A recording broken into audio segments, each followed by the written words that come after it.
Bapak-bapak, ibu-ibu, jemaah salat subuh yang dirahmati Allah Subhanahu wa taala. Sebuah amalan mendatangkan pahala yang luar biasa bagi kita yang menyempatkan diri setelah salat subuh kemudian duduknya untuk beribadah kepada Allah Subhanahu wa taala, mengingat Allah Subhanahu wa taala.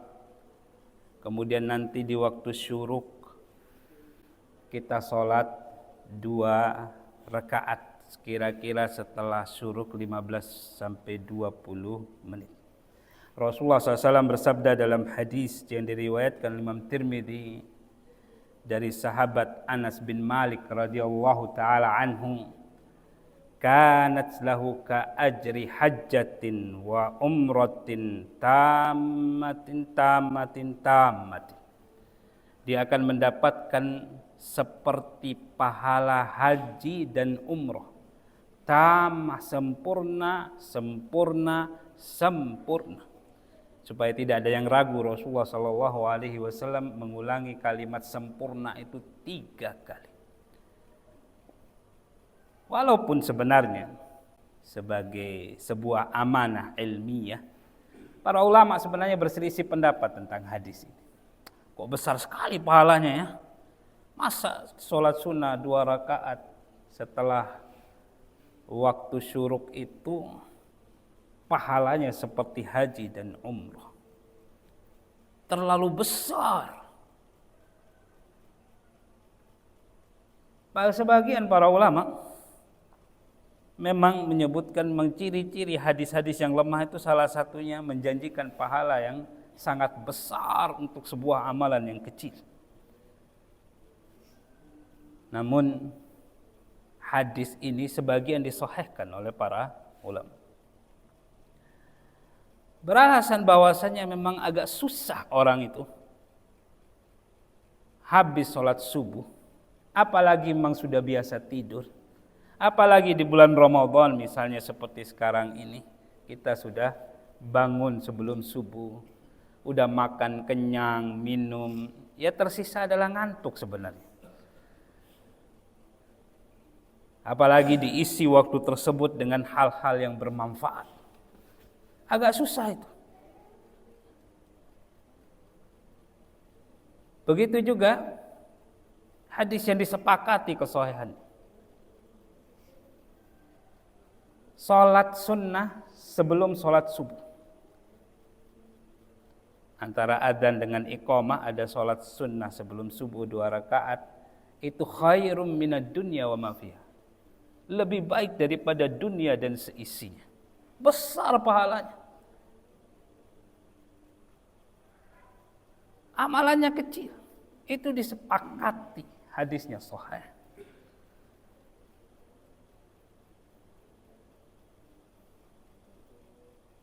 Begitu juga beberapa kalimat-kalimat yang akan kita bahas pada pagi hari ini. Kalimatnya pendek tapi pahalanya subhanallah, manfaatnya luar biasa. Oleh karena itu saya beri judul Mutiara Zikir dan Doa. Sebenarnya tidak ada hadis yang menyebutkan ada mutiara zikir dan doa, itu enggak ada. Hadis yang demikian tidak ada. Cuman saya sengaja memilih judul ini agar Pak Arif penjual mutiara agak senang sedikit. Juga ibu-ibu akan merasa luar biasa senang, karena ibu-ibu itu biasanya senang perhiasan, bapak-bapak ya. Supaya tahu aja bapak-bapak memang ibu-ibu itu senang perhiasan. Walaupun mungkin kita jarang membelikan ibu-ibu perhiasan, tapi paling tidak mereka dipuji sebagai mutiara itu saja sudah luar biasa senangnya. Saya cerita istri saya ngajar di Al-Wildan, Pak Ansor ya, yang ini bosnya ini ya. Sebenarnya kepengen mengundurkan diri, tapi kepala sekolah bicara, Ustazah jangan mundur. Kami sangat butuh anti, karena anti ini mutiara di sekolah ini. Wah, langsung senang saya punya istri itu. Senang sekaligus marah. Senang di sekolah karena sudah dipuji. Marah sama saya karena saya tidak pernah puji sebagai sebuah mutiara. Ya, bapak-bapak ada yang pernah puji istrinya kalau dia mutiara? Hah? Kayaknya perlu kita ambil suara ini yang pernah muji istrinya mutiara. Luar biasa. Akhirnya kemarin saya dihadiahi Quran emas. Bukan semuanya emas di dalamnya. Pinggirnya itu dikasih emas oleh tamu dari kedutaan Arab Saudi.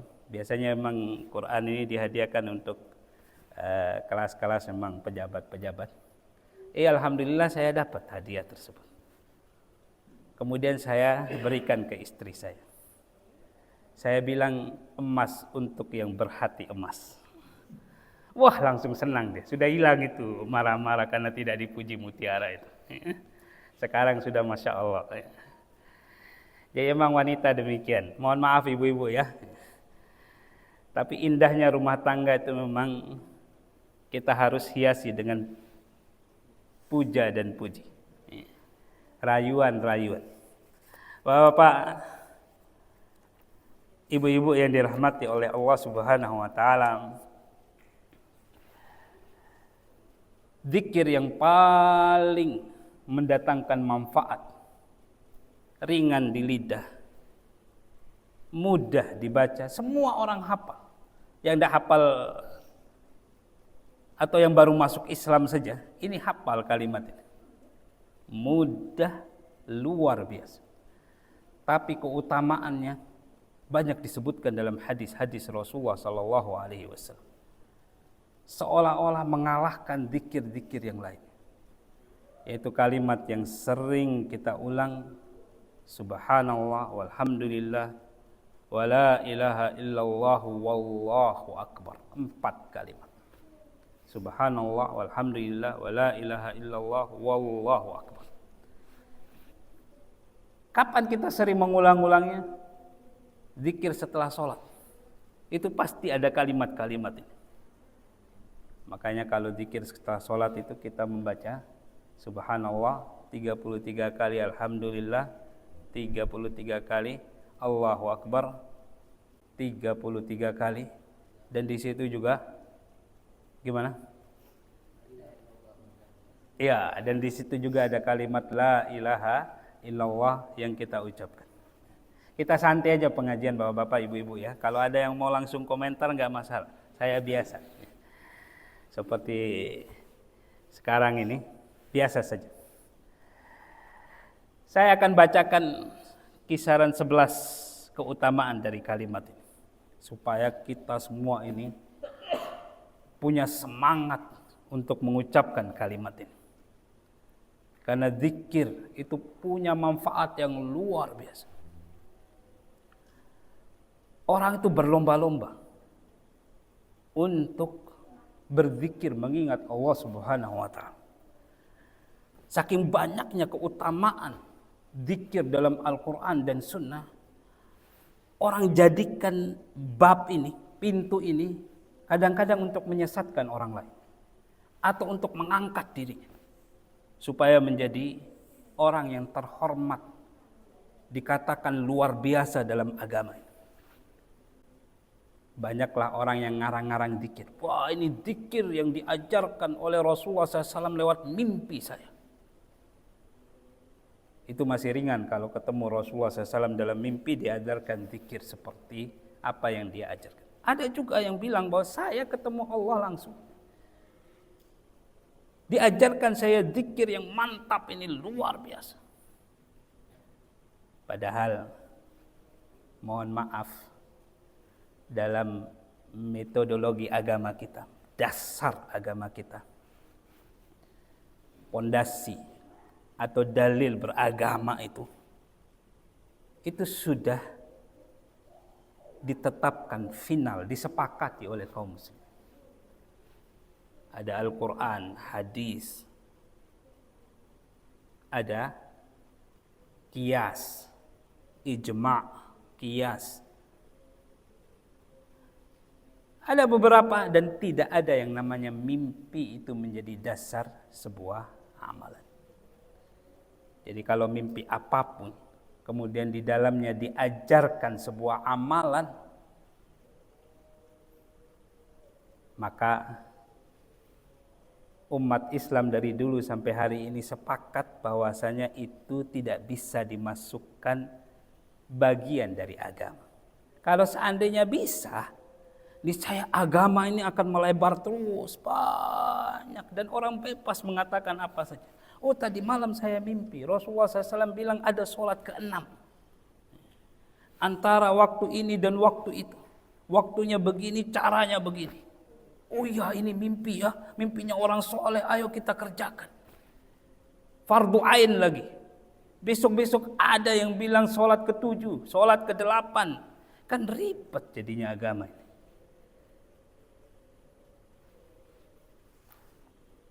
Bapak-bapak, ibu-ibu yang dirahmati Allah Subhanahu wa taala, kita kembali ke judul kita. Jadi, zikir yang terbaik, doa yang terbaik disepakati oleh seluruh kaum muslimin, yaitu yang diajarkan oleh Rasulullah SAW. Itu yang paling bagus. Kita semua sepakat kalau Nabi kita, Nabi Muhammad SAW itu Sayyidul Anbiya wal Mursalin, tuannya para nabi dan para rasul, orang yang paling dekat dengan Allah Subhanahu wa taala. Kita juga sepakat asdaqul hadisi kitabullah, sejujur-jujur perkataan yang tidak akan membawa dusta dan keraguan sedikit pun itu Al-Quran. Dan sebaik-baik lafaz itu lafaznya Allah Subhanahu wa taala, Al-Quran. Jadi apapun doa dan zikir yang diajarkan di dalam Al-Quran itu paling bagus. Apapun doa dan zikir yang diajarkan oleh Sayyidul Anbiya wal Mursalin, tuannya para nabi dan para rasul, itu yang paling bagus, disepakati oleh kaum muslimin. Walaupun ada yang coba-coba bilang ini zikir saya paling bagus, ini rotib saya yang paling bagus, ini doa saya yang paling bagus. Ada yang mencoba demikian. Kita sering dengar itu. Akan tapi kalau kita timbang dengan prinsip beragama kita, niscaya kita akan tahu bahwasanya itu sedikit berlebih-lebihan, atau bukan sedikit, banyak berlebih-lebihan. Yang paling bagus ya jelas doa dan zikir diajarkan oleh Allah dan Rasul. Paling mantap, paling luar biasa. Dan biasanya agama ini yang adil diturunkan oleh Allah Subhanahu wa taala, yang paling mantap, paling luar biasa, itu yang paling mudah supaya orang semua bisa melaksanakan. Karena agama kita ini agama yang adil. Orang semua bisa mengerjakan. Biasanya demikian. Nah, ini dia 4 kalimat semua orang bisa. Baru masuk Islam aja udah tahu nih kalimatnya. Subhanallah, alhamdulillah, wa la ilaha illallah, wallahu akbar. Mudah 4 kalimat. Tidak perlu banyak-banyak hafal. Keutamaan pertama dari kalimat ini. Rasulullah SAW bersabda dalam hadis yang diriwayatkan oleh Imam Muslim, ahabbul kalami ilallah, ucapan yang paling dicintai oleh Allah Subhanahu wa taala arba'un, ada 4. La yadurruka bi ayyatihinna aw bi ayyihinna bada'ta, tidak memudaratkanmu dengan yang mana saja engkau mulai. Mau mulai dari Allahu Akbar, mau mulai dari Subhanallah, mana saja mau mulai duluan, tidak ada mudarat, tidak mengurangi pahalanya maksudnya. Kemudian Rasulullah SAW mengajarkan 4 kalimat, Subhanallah, walhamdulillah, wa la ilaha illallah, wallahu akbar. ahabbul kalam ilallah. Zikir yang paling dicintai oleh Allah Subhanahu wa taala. Mudah. Allah Subhanahu wa taala bilang saya paling suka yang ini. Kalau Allah Subhanahu wa taala bilang paling suka, tentu pahalanya paling besar. Dan kalau kita mengucapkannya setiap saat, dimanapun kita berada, tentu Allah Subhanahu wa taala akan suka kepada kita.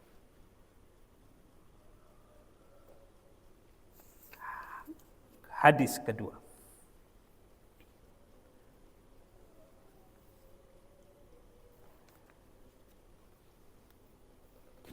Riwayat Al-Imam Muslim juga. Rasulullah sallallahu alaihi wasallam bersabda, "Li'an aqula subhanallah walhamdulillah wa la ilaha illallah wallahu akbar." Aku mengucapkan kalimat subhanallah walhamdulillah wa la ilaha illallah wallahu akbar ahabbu ilayya mimma tala'at alaihi syamsu. Lebih aku sukai dari apa yang terbit di atasnya matahari. Apa yang terbit di atasnya matahari? Dunia dan seisinya. Tiap hari matahari itu terbit di atasnya.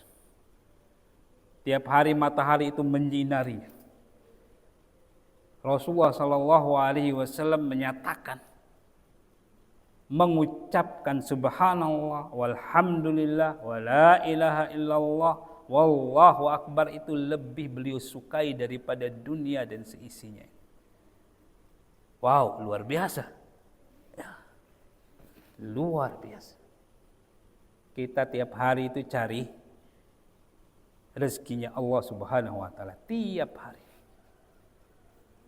Mungkin yang kita dapatkan tiap hari itu sepersejutanya dunia ini juga enggak kayaknya. Karena dunia ini luar biasa. Kekayaan di dalamnya Masya Allah. Sampai hari ini belum bisa dihabiskan oleh manusia. Ya iya, karena kalau habis ya kiamat Pak. Enggak ada orang bisa makan minum lagi. Kalau habis. Tidak pernah habis-habis. Bayangkan. Berapa miliar orang hidup. Sudah berapa tahun berlalu, enggak pernah habis-habis, luar biasa kayanya dunia ini. Tapi kalimat subhanallah walhamdulillah wa la ilaha illallah wallahu akbar itu lebih baik daripada dunia dan seisinya. Kita selingi dengan makna dari subhanallah walhamdulillah wa la ilaha illallah wallahu akbar. Apa sih yang membuat kalimat-kalimat ini punya keutamaan yang luar biasa di sisi Allah Subhanahu wa taala? Tentu saja kita semua yakin yang namanya ucapan doang itu tanpa kita dalami maknanya seperti orang ngigo misalnya, tentu keutamaannya kurang jelas. Tapi kalau kita hayati di dalam hati kita, itu dia yang punya makna yang besar. Semakin dalam kita menghayati dan mengambil pelajaran di baliknya, maka semakin banyak pahalanya. Jadi zikir itu bukan hanya sekedar zikir-zikir doang saja. Kalau zikir-zikir doang saja semua orang bisa. Mestinya memang kita hayati. Ucapan subhanallah kita tahu bersama artinya adalah maha suci Allah. Maha suci Allah Subhanahu wa taala artinya memang tidak ada satupun yang buruk atau kurang di haknya Allah Subhanahu wa taala, tidak ada. Tidak ada satu. Oke Ustadz, kita tanya ini. Kalau misalnya kita dapat musibah itu kan dari Allah. Betul tidak? Musibah itu datang dari Allah Subhanahu wa taala. Itu kan buruk, Ustaz. Jangan cepat-cepat menghukumi dulu. Itu buruk dari posisi atau cara pandang kita, sisi pandang kita. Coba lihat dari sisi pandangnya Allah Subhanahu wa taala. Setiap musibah itu punya hikmah. Pelajaran untuk kita. Hikmahnya paling tidak itu bisa mengajarkan kepada kita kalau sesuatu itu bisa mendatangkan keburukan. Akhirnya kita belajar, oh yang seperti ini nggak boleh. Ini membahayakan. Saya harus cari cara yang lain yang lebih bisa mendatangkan manfaat. Kalau orang itu bersabar, waduh, pahalanya luar biasa Bapak Ibu sekalian. Allah Subhanahu wa taala berfirman, "Innama yuwaffas sabiruna ajrahum bighairi hisab." Hanya orang-orang yang bersabarlah yang disempurnakan pahalanya oleh Allah Subhanahu wa taala tanpa hisab. Tidak terhingga namanya tanpa hisab itu. Tidak pakai hitung-hitungan, tidak terhingga. Jadi musibah itu bisa mendatangkan pahala yang tidak terhingga. Kalau kita bisa bersabar dan pandai mengambil hikmah di balik. Subhanallah, maha suci Allah Subhanahu wa taala. Mensucikan Allah Subhanahu wa taala dari segala macam sekutu-sekutu Allah Subhanahu wa taala. Yang dikatakan oleh manusia itu Tuhan. Itu sembah itu Tuhan. Atau yang mengaku-ngaku dirinya jadi Tuhan. Mengatakan saya ini punya barokah yang banyak. Ayo sini sembah saya.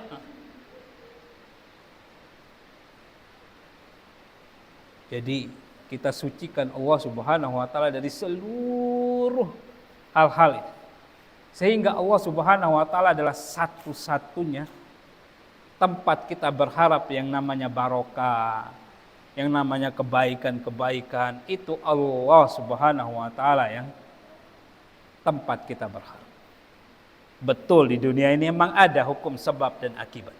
Akan tetapi sebab yang paling utama itu Allah Subhanahu wa taala. Bahkan yang menggerakkan hati orang yang mau kasih kita itu Allah Subhanahu wa taala. Allah yang menggerakkan hati tersebut sehingga dikasihlah kita. Dikasih kenaikan jabatan, dikasih uang, dikasih keuntungan yang banyak. Dikasih ini, dikasih itu Allah Subhanahu wa taala yang menggerakkan hati orang tersebut supaya kita bisa mendapatkan manfaat. Jadi siapa yang diharapkan? Ya sebab utama itu yang kita harapkan. Walaupun sebab-sebab yang lainnya kita ikuti sesuai dengan sunnatullah. Kita jalankan sesuai dengan sunnatullah. Tapi jangan sampai bikin Allah Subhanahu wa taala sebab yang pertama itu kemudian cemburu. Kemudian murka, kemudian menyiksa kita. Dapat akan tetapi wali'udzubillah kemudian kita dilempar ke neraka jahanam wali'udzubillah. Bapak ibu-ibu yang dirahmati Allah Subhanahu wa taala. Jadi makna subhanallah itu kita resapi, itu kita mensucikan Allah Subhanahu wa taala dari segala sesuatu yang mengurangi haknya Allah. Mengurangi kemahakuasaan Allah Subhanahu wa taala. Sehingga orang-orang musyrik itu yang menyekutukan Allah Subhanahu wa taala disinggung oleh Allah Subhanahu wa taala. Wa ma qadarullaha haqqa qadrihi. Mereka ini tidak memuliakan Allah Subhanahu wa taala sebagaimana haknya Allah Subhanahu wa taala dimuliakan. Haknya Allah Subhanahu wa taala dimuliakan itu dengan ibadah-ibadah. Dengan kita menggantungkan hati kita, dengan menyucikan Allah Subhanahu wa taala di segala sesuatu yang menjadi saingan Allah Subhanahu wa taala. Itu maha suci Allah Subhanahu wa taala. Kita lanjutkan Bapak-bapak sekalian, keutamaan ketiga dari kalimat subhanallah walhamdulillah wala ilaha illallah wallahu akbar. Diriwayatkan oleh Al-Imam Ahmad dalam kitab beliau Syu'abul Iman. Beliau berkata, an Asim bin Bahlah, diriwayatkan dari Asim bin Bahlah dari Abi Saleh dari Ummu Hani binti Abi Talib radhiyallahu taala anha, qalat, beliau berkata, marra bi Rasulullah sallallahu alaihi wasallam faqultu, suatu ketika Rasulullah SAW lewat. Jadi binti Abi Talib ini apanya Rasulullah? Misannya Rasulullah sallallahu alaihi wasallam. Beliau berkata, Rasulullah SAW lewat. Fakultu, saya pun berkata, inni qad kaburtu wa da'uftu, saya ini sudah berusia lanjut, sudah lemah saya. Au kama qalat, atau beliau berkata semisal itu, kata perawi hadis. Famurni bi amalin a'maluhu wa ana jalisatun, beri saya petunjuk satu amalan yang bisa saya kerjakan dalam keadaan duduk. Qala, kemudian Rasulullah sallallahu alaihi wasallam bersabda, sabbihillaha mi'ata tasbihatin, ucapkanlah subhanallah 100 kali.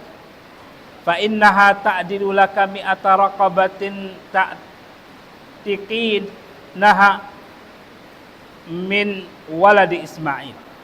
Karena setiap ucapan subhanallah itu pahalanya seperti engkau membebaskan 100 budak dari anaknya Nabi, anak keturunannya Nabi Ismail. Jadi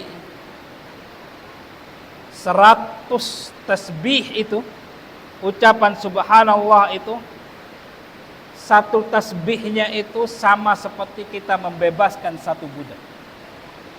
Satu budaknya lagi bukan budak-budak biasa. Budaknya ini adalah budak orang Arab. Anak keturunan Nabi Ismail itu orang Arab. Semua orang Arab yang ada, yang tentu saja bukan bagian Yaman, keturunan asli di Jazirah Arab, Mekah dan sekitarnya, itu adalah anak keturunannya Nabi Ismail alaihissalam. Kadang-kadang bisa jadi budak. Kapan dia bisa jadi budak? Kalau perang sama suku lain kemudian ditawan, itu jadi budak. Kenapa disebutkan budak orang Arab? Karena budak itu punya harga bertingkat-tingkat zaman dulu. Kalau budaknya orang hitam, orang Afrika, itu harganya lebih murah. Tapi kalau budaknya orang cakep, bagus penampilannya, kuat fisiknya, itu mahal harganya. Berapa sih harga budak itu? Harga budak itu 100 ekor unta. Rata-rata demikian. 100 ekor unta. Satu ekor unta berapa harganya, Ustadz? Nah, kalau sapi itu kira-kira berapa sekarang ini? Ya kelasan 20 juta ya Pak Arif ya. Unta itu lebih besar. Susunya juga luar biasa bermanfaat. Bisa dijadikan kendaraan juga. Sampai sekarang walaupun Jazirah Arab itu sudah penuh dengan makanan, minuman, unta itu masih dipelihara. Dan harganya masih mahal. Paling murah 20 juta. Bahkan ada yang 30-40 juta ada. Harganya demikian. Mahal. Coba kalikan 20 juta dikali 100. Berapa dapatnya Bapak, Ibu-ibu? 2 miliar.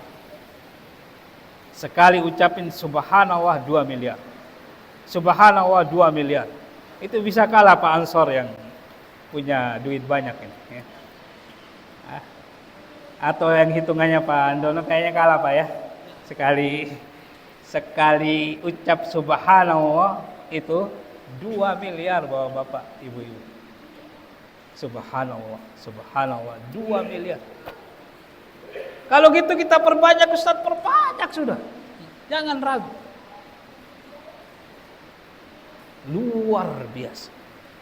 Berikutnya Rasulullah sallallahu alaihi wasallam bersabda, "Wahmadillaha mi'ata tahmidati." Ucapkan alhamdulillah 100 kali. Ta'dilu laki mi'ata farasin musrajatin muljamatin tahmilina 'alaiha fi sabilillah. Itu menyamai 100 ekor kuda yang sudah dikasih pelana, yang sudah dikekang sebagai tunggangan untuk berjihad di jalan Allah Subhanahu wa taala. Kuda yang dipakai berjihad itu bukan kuda main-main. Mestinya kuda yang kuat berlari. Kuda punya pelana, pula punya tali kekang. Harganya berbeda dengan harga kuda. Sekarang harga kuda berapa Bapak-bapak? Kayaknya agak susah kalau harga kuda. Saya tidak pernah bikin tanya-tanya soal harga kuda. Tapi lumayan juga mah. Apalagi di zaman Rasulullah SAW. Kuda itu kendaraan terbaik pada saat itu. Karena cepat, luar biasa. Bisa dipakai perang. Yang namanya pasukan berkuda itu seperti pasukan kendaraan, tank. Bisa menghujam dengan cepat, bikin orang takut. Karena kepulan-kepulan debu yang dihantam oleh kaki kuda itu bikin orang deg-degan.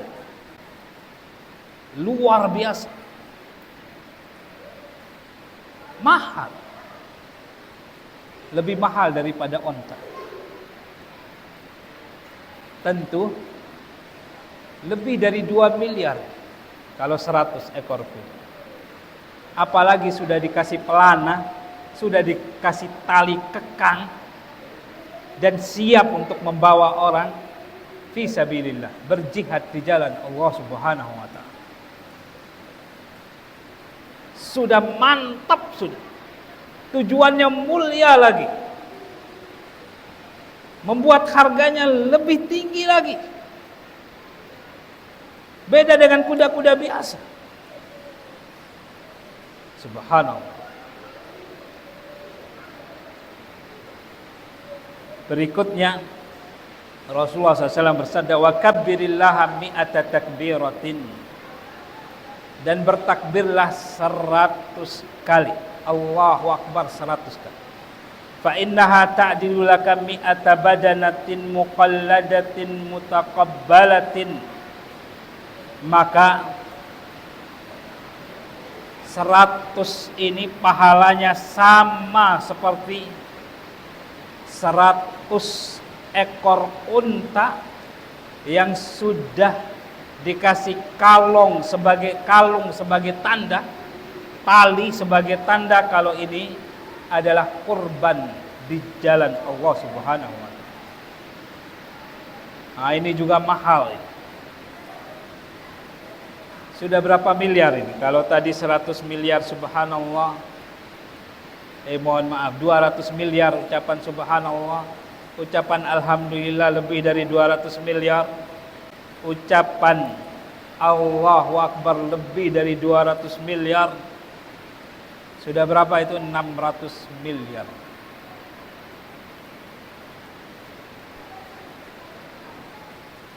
Kemudian Rasulullah sallallahu alaihi wasallam bersabda, "Wa hallili mi'ata tahlilatin."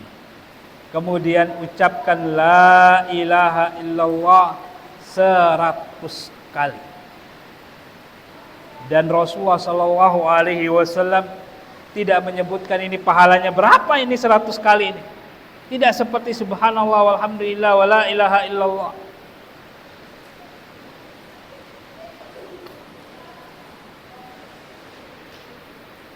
Kalau itu disebutkan pahalanya, tiap kali ucapan 2 miliar, 2 miliar, 2 miliar, sudah dapat kita 600 miliar. 600 miliar nggak sampai 1 jam. Ada bisnis yang seperti ini bapak-bapak, ibu-ibu. Nggak sampai 1 jam sudah dapat lebih daripada 600 miliar. Tak ada bisnis yang seperti itu. Bisnis dengan Allah Subhanahu wa taala itu luar biasa menguntungkan. Luar biasa. Bisnis dengan manusia paling dapat berapa kita kalau yang punya toko kelontong barangkali ya. Satu kali jual beli dapat 10.000, 5.000. Satu hari ya kalau dapat 1 juta. Kalau dapat 1 juta. Kalau bisnisnya Pak Arif berapa jual mutiara Pak Arif? Hah? Yang paling bagus bisnis siapa sini nih ya? Paling cuma berapa puluhan juta. Nggak ada orang bisa dapat 600 miliar. Kalau dapat 600 miliar kayaknya nih komplek kita beli semua nih. Subhanallah, luar biasa. Kenapa Rasulullah SAW tidak menyebutkan pahala untuk ucapan la ilaha illallah? Karena pahalanya itu jauh lebih banyak daripada ucapan-ucapan yang sebelumnya. Namun dalam riwayat yang lain,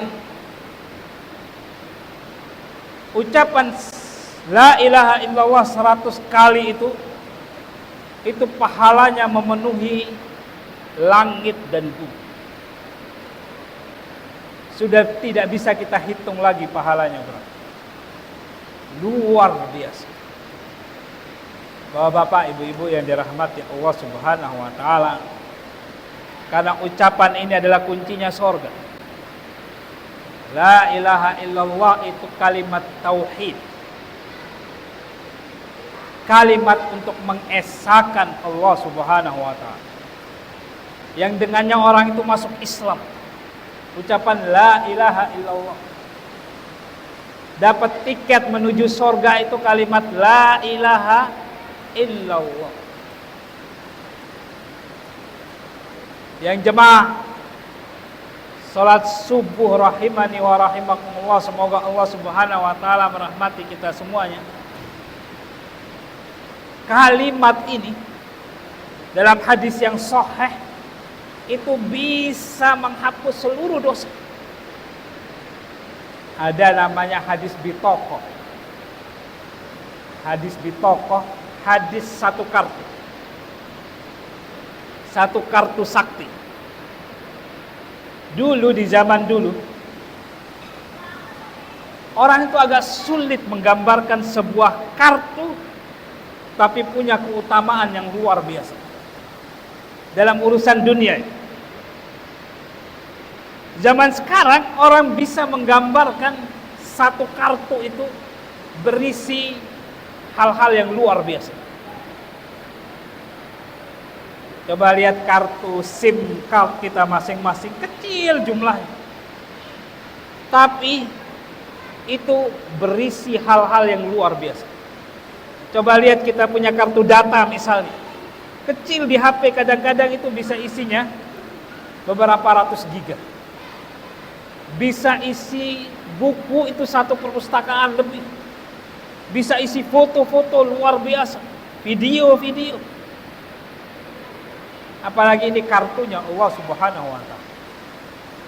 Dalam hadis bitokoh itu ada seseorang yang punya dosa itu 99 gulungan.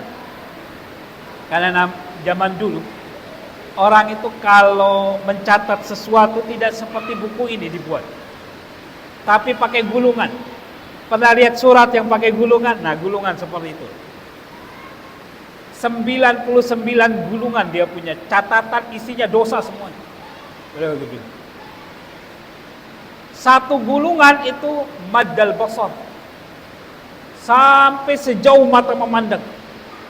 Berapa jarak mata manusia memandang, Pak Dokter? Ada berapa kira-kira? Jaraknya itu 1 kilo lebih. Ya, 1,5 kilo ya. Kira-kira demikian. 1,5 kilo. Ada catatan Gulungannya itu panjangnya itu 1,5 kilo. Wow. Isinya itu semua dosa-dosa. Wah, luar biasa. Jumlahnya bukan satu, bapak-bapak sekalian, 99. Ketika dimasukkan ke dalam timbangan, bayangkan betapa takutnya orangnya. Ditanya oleh Allah Subhanahu wa ta'ala, engkau tidak akan dizalimi hari ini. Apakah engkau punya kebaikan yang kamu kerjakan? Orang ini berkata, enggak punya, saya enggak punya kebaikan. Karena memang catatannya semua dosa-dosa semuanya. Kemudian Allah Subhanahu wa ta'ala berkata, tidak. Hari ini kamu tidak akan dizalimi. Kamu punya satu kebaikan. Dikeluarkanlah cuma satu kartu. Satu kartu dibandingkan 99 gulungan catatan, yang satu gulungan madal basar, sejauh mata memandang panjangnya. Apalah artinya? Gak ada artinya. Tidak punya arti sama sekali dibandingkan dengan cuma satu kartu. Tapi isi kartu itu adalah kalimat La ilaha illallah. Tidak ada sesembahan yang disembah dengan benar kecuali Allah Subhanahu wa ta'ala. Orang tersebut, mudah-mudahan bukan kita ya, mudah-mudahan tidak ada yang seperti ini. Semoga kita punya kartu ini dan punya kartu-kartu yang lain, catatan amal-amal soleh yang luar biasa panjang. Semoga demikian. Orang ini berkata, apa artinya satu kartu ini dibanding dengan 99 gulungan ini ya Allah. Tapi ketika diletakkan satu kartu itu di timbangan sebelah kanan, yang 99 gulungan ini tapis, ngangkat seperti terbang, seperti itu. Berarti luar biasa beratnya satu kartu ini, luar biasa. Bukan hanya ucapan tapi harus dipraktekkan. Prakteknya itu bagaimana? Prakteknya itu seperti ucapan subhanallah. Kita mensucikan Allah Subhanahu wa ta'ala. Peruntukan semua ibadah itu untuk Allah Subhanahu wa ta'ala. Jam berapa ini bapak-bapak? Ini saking asiknya kita ngomong, jangan-jangan lewat. Tapi masih hujan ya, santai aja lah kita, hujan. Sekarang syuruk itu terbitnya matahari itu jam 6:16. Kita masih punya 15 menit. 15 menit kita isi dengan apa enaknya? Mau diskusi apa mau kita lanjutkan bapak-bapak? Bagi yang mau kasih masukan, kasih pertanyaan dan sebagainya, nggak apa-apa, santai aja, langsung aja potong saya punya bicara, tidak masalah. Kita santai aja ini, biar nggak ngantuk, santai. Fadilah keempat ya sekarang ya. Fadilah keempat. Rasulullah SAW bersabda dalam hadis yang diriwayatkan oleh Imam Tirmidzi dan juga diriwayatkan oleh Imam Al-Hakim. Rasulullah SAW bersabda, ma'alal ardi rajulun yaqulu la ilaha illallah. Tidak ada di muka bumi ini orang yang mengucapkan la ilaha illallah, wallahu akbar, wa subhanallah, walhamdulillah, wala haula wala quwwata illa billah, illa kaffarat anhu dunubahu walau kanat aktsara min zabadil bahr. Kecuali kalimat-kalimat ini akan menghapus dosa-dosanya, walaupun dosa-dosanya itu sebanyak buih di lautan. Gak ada yang bisa hitung jumlah buih di lautan. Tapi bisa dihapus dosa-dosa tersebut dengan ucapan subhanallah, la ilaha illallah, wallahu akbar, wa subhanallah, walhamdulillah, tambah ucapan la haula wala quwwata illa billah. Tidak ada daya dan upaya kita kecuali atas pertolongan Allah Subhanahu wa taala. Cuman yang dimaksud dosa-dosa yang bisa dihapus sebanyak buih lautan ini adalah dosa-dosa kecil, bukan dosa-dosa besar. Kenapa demikian? Karena Rasulullah SAW bersabda dalam hadis yang diriwayatkan oleh Imam Muslim, as-salawatul khams, salat 5 waktu itu, wal jum'ah ila jum'ah, Jumat ke Jumat berikutnya, wa Ramadan ila Ramadan, Ramadan ke Ramadan yang berikutnya, mukaffiratun bainahum, bisa menghapus dosa di antara keduanya. Ini Ramadan ini, setelah Ramadan banyak dosa yang kita kerjakan, Ramadan lagi datang, itu sudah terhapus dosa-dosa kita sebelum. Kalau kita mengisi Ramadan itu dengan sebaik-baik. Akan tetapi Rasulullah SAW menyebutkan ijtanabal kabair. Kalau dia menghindari dosa-dosa besar. Nah, kalau dosa besar tidak bisa dihapus, begitu maknanya. Dosa besar itu harus taubat. Tidak bisa dihapus dengan amalan-amalannya. Bahkan sholat 5 waktu yang menjadi rukun Islam. Sholat Jumat yang juga fardu ain, rukun juga karena itu termasuk bagian dari sholat 5 waktu. Ramadan rukun Islam juga. Tidak bisa juga menghapus dosa besar. Dosa besar itu harus taubat. Taubatnya itu dengan syarat kita menyesali, berjanji tidak mengulangi, mohon ampun kepada Allah Subhanahu wa taala, berhenti melakukan dosa tersebut. Kalau haknya orang lain, dikembalikan haknya. Kalau kita salah sama orang lain, minta maaf sama dia, minta dihalalkan. Kemarin saya gibahi Anda, mohon maaf. Kalau perlu bayar.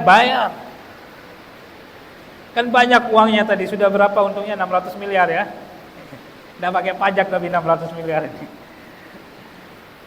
Tapi itu untungnya akhirat. Kalau untungnya dunia ya, paling bagus kita bawa hadiah. Hadiah misalnya parcel, hadiah makanan, minuman, datang. Kan orang sudah senyum duluan ya.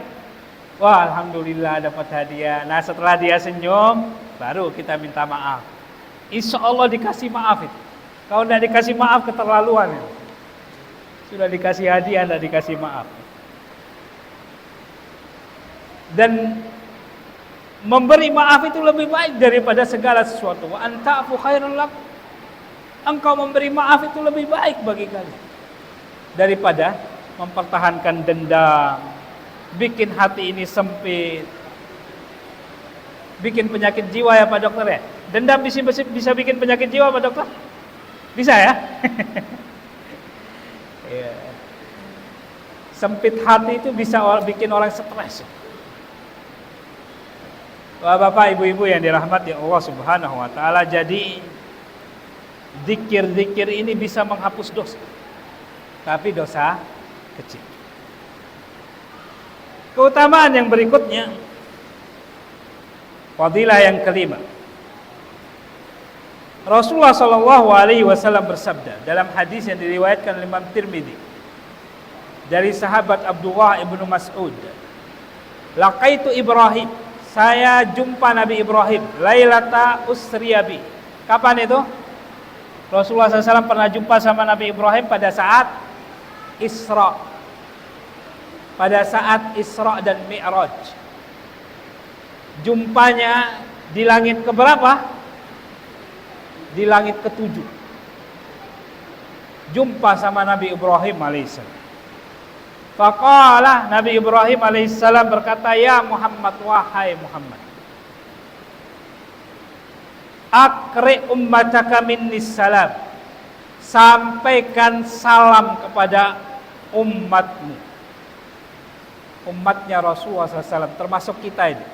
Kita dititipin salam oleh Nabi Ibrahim alaihissalam. Senang ya, ada Nabi titip salam sama kita. Senanglah. Lebih senang lagi ada Nabi yang bilang bahwasanya kita ini adalah saudara beliau. Siapa Nabi itu yang mengatakan kita ini saudaranya? Nabi kita Muhammad sallallahu alaihi wasallam mengatakan bahwasanya kita ini saudaranya beliau. Orang-orang yang beriman kepada beliau dan tidak melihat beliau tapi tetap beriman juga, itu saudaranya Rasulullah sallallahu alaihi wasallam. Nih Nabi Ibrahim titip salam sama kita. Titip salam untuk umatnya. Wa akhbirhum, dan kasih tahu mereka, annal jannata thayyibatut turbah, bahwasanya sorga itu tanahnya itu luar biasa bagusnya. Azbatul ma, airnya itu tawar luar biasa. Wa annaha qi'an, dan bahwasanya di sorga itu ada tanah yang subur luar biasa. Girasuha, subhanallah, menanam di tanah tersebut dengan cara mengucapkan subhanallah walhamdulillah wa la ilaha illallah wallahu akbar. Jadi tiap kali kita mengucapkan tasbih, tahmid, tahlil, takbir, itu kita menanam pohon di sorga kita. Masing-masing itu sudah ditetapkan sorganya, tapi hati-hati, sudah juga ditetapkan nerakanya. Orang-orang yang beriman, merekalah para pewaris sorga. Ulaika humul warisun, mereka itu para pewaris sorganya Allah subhanahu wa ta'ala. Jadi sudah ada itu sorga. Bagian-bagian kita sudah ada. Kalau beriman dapat, tapi kalau kufur, mohon maaf, bagian kita itu diberikan kepada mukmin yang lain. Ya, kita terpaksa dilempar ke dalam neraka jahannam, waliyadzubillah. Ulaika humul warisun, pewaris-pewaris surga kita. Bagaimana cara mempercantik surga kita? Bangun istana di dalam, bikin kebun-kebun di dalam. Caranya bagaimana? Nabi Ibrahim alaihissalam bilang, caranya itu ucapkan subhanallah walhamdulillah wa la ilaha illallah wallahu akbar. Tiap kali kita mengucapkan kalimat-kalimat ini, artinya kita menanam di kebun kita di surganya Allah subhanahu wa ta'ala. Dok penuh Ustaz, jangan khawatir. Surga yang paling kecil itu sebesar dunia dan seisi. Insya Allah tidak akan penuh. Dengan seizin Allah subhanahu wa ta'ala. Siapa punya surga paling kecil ini? Tentu bukan orang-orang yang pandai beribadah, selalu berzikir kepada Allah subhanahu wa ta'ala. Orang yang punya surga paling kecil itu yang paling terakhir dikeluarkan dari neraka. Dikeluarkan memang karena dia beriman, tapi masuk neraka karena full dosa-dosanya. Paling akhir lagi, subhanallah. Artinya paling banyak dosanya, paling sedikit ibadahnya. Karena ibadah itu menghapuskan dosa-dosa sebenarnya. Dan setiap ibadah itu bi asyri amsalihah. Setiap ibadah itu paling sedikit dilipatkan 10 kali. Ditimbang nanti oleh Allah subhanahu wa ta'ala. Artinya orang kalau timbangannya itu lebih banyak dosanya, artinya paling minim dosanya itu sudah lebih 10 kali lipat daripada perbuatan baik. Orang yang sama timbangannya, artinya dia itu sudah 10 kali lipat berbuat dosa daripada berbuat kebaikan. Kalau sama timbangannya orang, itu bisa jadi Allah subhanahu wa ta'ala mengampuninya dan dimasukkan ke dalam surga. Kalau timbangan amal keburukannya lebih berat, masuk neraka dia untuk membayar dosa-dosanya. Kalau Allah subhanahu wa ta'ala tidak memberi dia syafaat, diampuni dosa-dosanya. Nah, ini orang paling naas di dunia ini. Udah banyak dosa, paling banyak lagi. Subhanallah. Nggak dapat apa-apa dari Allah Subhanahu wa taala, syafaat kayak apa namanya, nggak ada. Paling lama di nerakanya Allah Subhanahu wa taala. Masuk surga paling terakhir itu pun karena dia beriman kepada Allah dan Rasul. Paling akhir. Kurang bisa menerapkan tauhidullah, mengesahkan Allah sehingga tidak dapat itu satu kartu yang bisa membuat 99 catatan amal kebaikan itu bisa terbang. Nggak punya kartu yang seberat itu. Sehingga dia masuk neraka, waliyadzubillah. Itu pun surganya seluas dunia dan seisi. Jadi kalau surga-surga orang yang suka berzikir tentu saja luar biasa. Besarnya itu luar biasa. Adakah tempat sebesar itu? Alam semesta saja itu nggak ada yang bisa mengukur bagaimana luas. Katanya para ahli ini, alam semesta ini terdiri dari triliunan galaksi-galaksi, kelompok-kelompok galaksi yang besar-besar. Nggak bisa digambarkan itu gimana besar. Jadi jangan khawatir, nggak akan kehabisan tempat. Luar biasa. Kalau mau dibandingkan dengan dunia ini saja, alam dunia ini, apalagi alam akhirat kelak, tentu Allah Subhanahu wa taala ciptakan di dalamnya segala sesuatu yang sempurna untuk kita semua. Jadi kita mengucapkan berapa banyak pun ucapan subhanallah walhamdulillah wala ilaha illallah wallahu akbar, tempat kita nggak akan pernah habis. Surga kita akan semakin luas. Begitulah Allah Subhanahu wa taala menyiapkan bagi orang-orang yang pandai beribadah kepada-Nya. Bapak, ibu-ibu yang dirahmati Allah Subhanahu wa taala, ini sudah masuk waktu syuruk untuk kita ini sholat ini. Ini saya belum habis kitab ini nih. Kita baru keutamaan yang kelima. Ada pertanyaan Bapak-bapak, ibu-ibu sekalian? Ada yang punya cerita-cerita lucu barangkali biar nggak ngantuk ini Bapak-bapak ini. Alhamdulillah. Jadi kita ini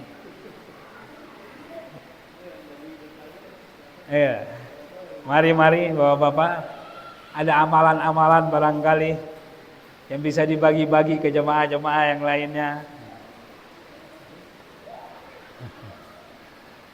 Subhanallah, memang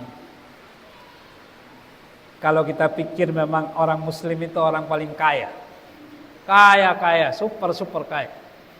Bagaimanapun penampakannya kalau dia soleh, seberapapun isi dompetnya, 1000 saja isi dompetnya, tapi kalau dia soleh dia orang kaya. Kaya. Sehingga patut kita hormati orang kaya. Apalagi kalau kaya hati, subhanallah. Kaya super. Seperti Pak Ansor nih kaya hati, 4 istrinya ya Pak ya. Mohon maaf. Ya kayaknya masih 3, masih ada slot lagi 1 ya. Oh Pak Dokter. Jangan Pak Dokter, ada nyonyanya di belakang. Enggak ada ya Pak Dokter ya. Kita ini orang kaya. Kaya dengan amal soleh, kaya dengan surganya Allah Subhanahu wa taala. Lihatlah yang itu. Sehingga kita bisa menghormati orang lain sebagaimana kita menghormati orang yang kaya-kaya di dunia ini. Kalau ketemu orang kaya di dunia ini kan kita Masya Allah. Ya ketemu Pak Farid saja, wah Masya Allah. Gimana Pak kabar Pak? Sehat Pak? Senyum. Jangan pikir kekayaan itu kekayaan dunia saja. Tapi kita pikir kekayaan akhirat juga. Kita ini semua orang kaya Bapak-bapak ini. Kaya. Kekayaan kita yang satu ini nggak kena pajak ya Pak ya. Mohon jangan dihitung. Kalau dihitung habis kita nanti. Alhamdulillah agama kita ini subhanallah luar biasa. Luar biasa membuat kita semua menjadi orang-orang yang terhormat. Terhormat di sisi Allah Subhanahu wa taala, di sisi sesama kita manusia. Semoga apa yang kita bahas ini membangkitkan semangat kita untuk selalu beribadah, terutama di bulan Ramadan ini. Kalau tidak ada pertanyaan, sepertinya kita langsung ambil pahala haji dan umroh ini kayaknya ya. Pahala haji umroh tamah. Karena masih hujan, mungkin nanti akan ada majelis-majelis kita duduk-duduk sambil canda-canda, tidak masalah. Canda-canda dalam kebaikan. Bagaimana Pak Arif? Selesai ini ya. Kita tutup saja sepertinya. Semoga Allah Subhanahu wa taala, ini sisanya ini gimana Ustaz? Sisanya insya Allah nanti. Kalau ada kesempatan saya bicara lagi, mungkin taraweh atau barangkali kultum subuh barangkali. Oh ya, kultum subuh ada insya Allah. Saya kalau tidak terlambat datang atau ada di sini, insya Allah akan menyampaikan kultum subuh. Nah, di kultum subuh saya akan lanjutkan ini. Sehingga baiknya memang kita datang itu dan kita dengarkan ini, supaya semakin semangat kita beribadah. Tanda orang ikhlas itu salah satunya ya, kalau kita mengerjakan sesuatu itu karena ada perintah, karena ada fadilah dan keutamaan. Ini salah satu bagian dari ikhlas. Kalau orang mengerjakan sebuah ibadah tujuannya untuk dapat surga, untuk dapat pahala, itu namanya ikhlas. Ikhlas lillahi azza wa jalla. Nah, semakin banyak kita tahu ini keutamaannya, semakin ikhlas kita. Karena yang kita tuju itu adalah akhirat, bukan kepentingan dunia. Wallahu taala alam. Semoga Allah Subhanahu wa taala meringankan lisan kita untuk selalu berzikir, mengucapkan subhanallah walhamdulillah wala ilaha illallah wallahu akbar, sambil nyopir barangkali, sambil jalan ke kantor barangkali, sambil duduk-duduk minum kopi. Semoga kita semuanya bisa selalu berada di atas siratul mustaqim, sehingga kita semua dikumpulkan di surganya Allah Subhanahu wa taala kelak, bisa saling mengisahkan bahwasanya di dunia dulu kita begini dan begitu. Di dunia dulu kita duduk bersama kajian seperti ini. Ustadz dulu nyampein hadis begini dan begini. Alhamdulillahilladzi hadana li hadza. Segala puji bagi Allah Subhanahu wa taala yang memberi petunjuk kita terhadap kalimat-kalimat ini. Kita tahu ini kalimat-kalimat ini. Punya kecondongan hati terhadap kalimat-kalimat ini. Ini katanya para penduduk surga kelak. Semoga kita mengucapkan yang seperti ini karena kita penduduk surga. Alhamdulillahilladzi hadana li hadza wa ma kunna linahtadiya laula an hadana.